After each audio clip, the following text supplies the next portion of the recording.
Guys তো কেমন আছো তোমরা? আমি জানতে চাই না তুমি কেমন আছো, আমি শুধু এটাও তুই জানতে চাই রাজু তার বডিগার্ডের চুলে এমন কেন বা দেখতে এমন কেন? যদি বাইকে বাইসা মনে হচ্ছে যেন খুবই বড় একটা আঘাতের সঙ্গে লড়ছে ওর বডিগার্ডকে দেখে, এটা আমার মনে হয়।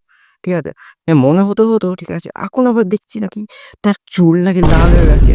এবার তুমি আমায় বলো ভাই, ওর চুল লালটা ঠিক করে হলো? ঠিক আছে, আমার একটা থিওরি আছে এর উপরে। কারণ রাজু তার বডিগার্ডের চুল লাল হলো কি করে, সেটা আর কেউ বলতে পারবে না, শুধু আমি বলতে পারবো।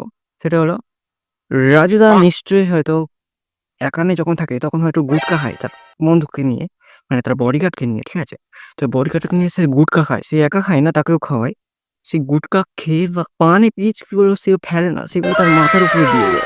ঠিক আছে, যাতে পলিউশন কম হয়। ঠিক আছে, তার মাথায় দিয়ে দেওয়ার কারণে প্রায় ২-৩ মাস দেওয়ার পর থেকে তার চুলের রং এরকম হয়ে যায়। এটি ভাই আমি জানি না ভাই, সত্যি হয়তো রাজুদা হয়তো গুটখা-মুটখা খায়। তার দাঁত দেখে ওইটাই মনে হয় ভাই।